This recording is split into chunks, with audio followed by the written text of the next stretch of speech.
and then they can do it that way. But I'm enjoying the heck out of this panel, to tell you the truth.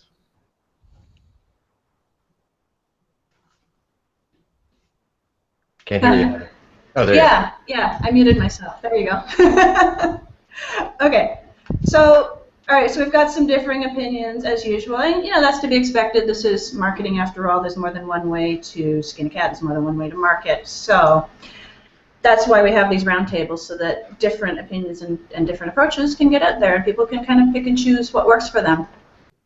So was that a question from the list from the audience, Zane, or is that just something that you just... Yeah, that was one of the first questions. Yeah, Stephen from Auckland. Yeah. And that's the only one. That's the only one that you did. That's as far as we got. Okay, so well, here's an interesting one. Usually I save this till the end, but let's just go for this. Scott Smith from Jacksonville, Florida, is asking, what one mistake did you make that most negatively affected your business's future, and how did you overcome it? I know Joel's made a ton of mistakes, so I'm going to start with Joel on that one.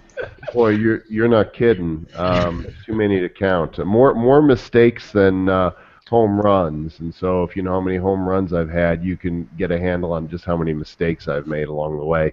I think one of the biggest mistakes I made was bad hires, putting people in charge of my company. I've been embezzled from, and I had a person running my company that I think was more interested in running his company than mine, and he staffed me up beyond any level that I really wanted to be, and it led to a lot of turmoil, and so I took a sabbatical back in 2011 and let go of everybody, and I'm really happy because I'm a solopreneur again. I work at home again. My commute is great, and I have joint venture partners and outsource people that I work with, and the idea of ever having a large business again is not something I want to do.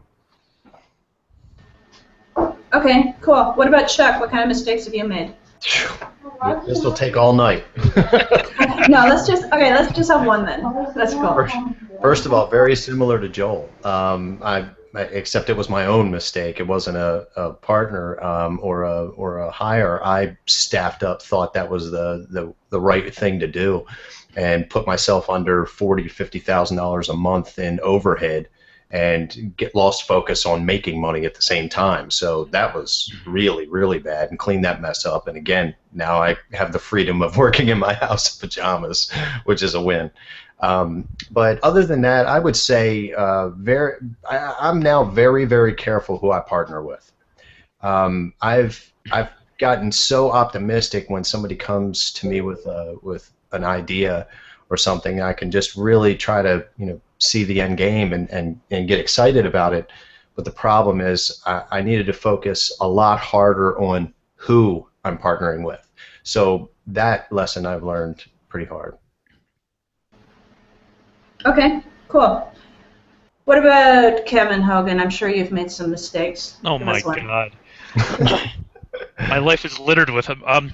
When Joel said that about hires, I thought that was just the great cognition for everybody. It's not necessarily just the hires, it's the people that you work with on your projects.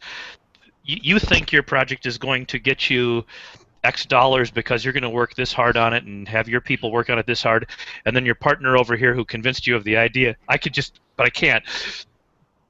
But they don't, and then you're stuck with it, and boy, and then when your reputation's on the line, that partner can impact you too. So